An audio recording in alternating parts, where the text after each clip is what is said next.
Halo, perkenalkan, namanya adalah Nisa. Dia adalah salah seorang psikolog ternama di Indonesia. Suatu hari, Nisa kedatangan klien bernama Dito yang ingin berkonsultasi kepadanya terkait masalah yang sedang dialami. Mengetahui permasalahan Dito, Nisa menyarankan untuk melakukan konsultasi dan treatment secara bertahap agar lebih maksimal. Namun, karena sering bertemu, ternyata keduanya diam-diam saling menyukai. Dan akhirnya, mereka mempunyai hubungan spesial melebihi seorang psikolog dengan kliennya. Tetapi, tidak lama setelah itu, dalam hitungan bulan, Nisa memutuskan hubungannya dengan Dito karena adanya suatu masalah. Karena Dito tidak terima diputuskan oleh Nisa, Dito pun nekat menyebarkan berita tentang hubungan mereka ke media sosial, yang bisa menyebabkan nama baik Nisa sebagai seorang psikolog menjadi tercemar. Nisa pun marah dan cemas setelah mengetahui tentang hal tersebut.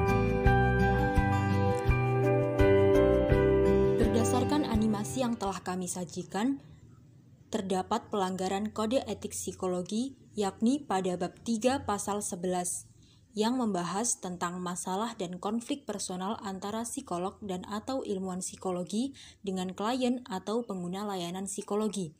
Di sini, Nisa sebagai seorang psikolog seharusnya tidak boleh memiliki hubungan khusus atau hubungan spesial dengan kliennya, yaitu Dito. Dalam kode etik psikologi, masalah dan konflik personal ini harus dihindari oleh psikolog dan atau ilmuwan psikologi serta pengguna layanan psikologi agar tidak mengganggu efektivitas kerja dan tidak melanggar kode etik psikologi. Pihak-pihak yang terkait, yakni psikolog, ilmuwan psikologi, pengguna layanan psikologi harus dapat menahan diri, membatasi, serta berusaha untuk tetap profesional. Jika sudah terjadi adanya konflik pribadi atau masalah, maka harus segera mencari bantuan sebagai mediasi untuk melakukan konsultasi profesional agar dapat menjalankan tugasnya masing-masing dengan seharusnya.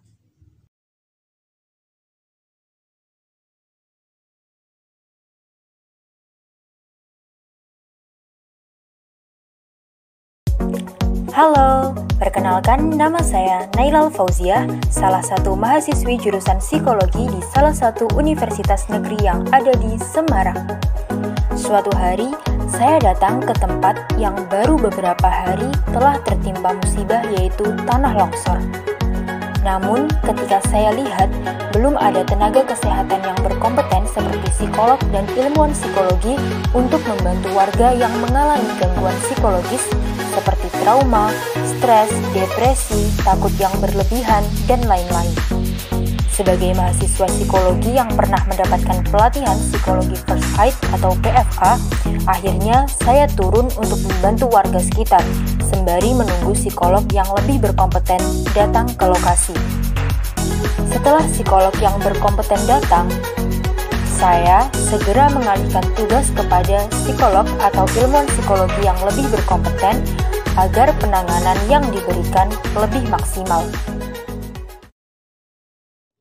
Berdasarkan animasi yang telah kami sajikan, terdapat contoh pengaplikasian kode etik psikologi pada bab 3 pasal 12 yang membahas tentang pemberian layanan psikologi dalam keadaan darurat.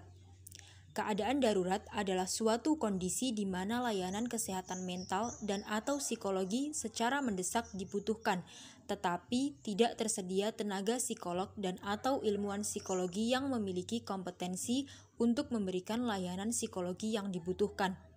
Nah, ketika kondisi darurat ini terjadi, apabila tidak ada psikolog dan atau ilmuwan psikologi yang berkompeten, maka psikolog dan atau ilmuwan psikologi yang belum memiliki kompetensi bisa menggantikan atau mengcover layanan psikologi yang sedang dibutuhkan dalam keadaan darurat tersebut. Namun, setidaknya psikolog dan atau ilmuwan psikologi yang belum memiliki kompetensi ini setidaknya memiliki bekal berupa pelatihan. Kemudian, sesegera mungkin harus mencari tenaga psikolog dan atau ilmuwan psikologi yang lebih berkompeten untuk mengatasi keadaan darurat tersebut. Jika sudah tersedia, maka layanan tersebut harus segera dialihkan kepada yang lebih berkompeten, seperti yang dilakukan oleh Naila sebagai salah satu mahasiswa psikologi. Dia memberikan psikologi first aid kepada warga yang sedang membutuhkan pertolongan. Tetapi ketika psikolog yang lebih berkompeten datang, Naila kemudian mengalihkan tugasnya kepada psikolog atau ilmuwan psikologi yang lebih berkompeten.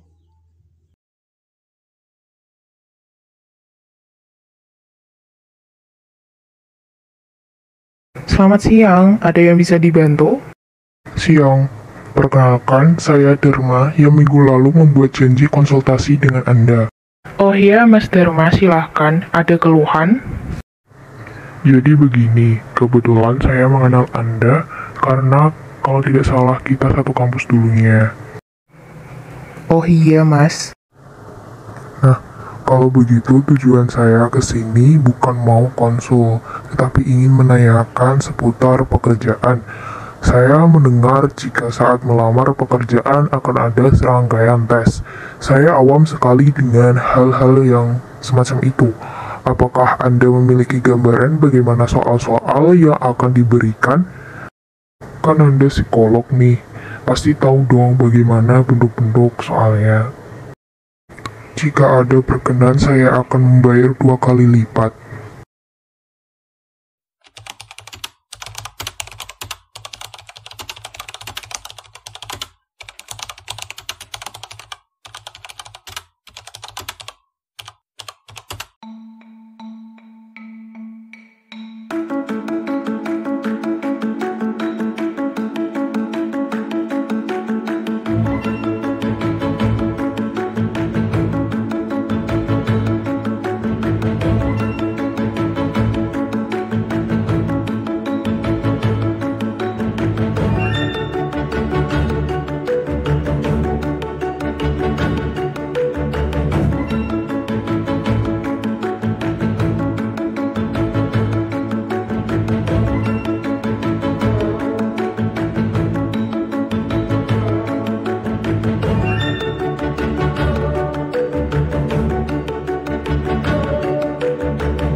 Selamat pagi, ada yang bisa dibantu?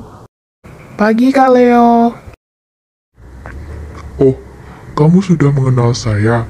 Sepertinya pernah konsultasi ke saya ya sebelumnya. Iya, Kak. Saya Haidar, klien Kak Leo dulunya. Baik. Oh ya Haidar, jadi sebelum sesi konsultasi dimulai, saya harus memberitahu terlebih dahulu untuk merestart anggapan kamu ke saya. Dikarenakan kita sudah saling mengenal untuk menghindari subjektivitas pandangan saya ke kamu nantinya. Jadi anggap saja kita belum pernah bertemu sebelumnya.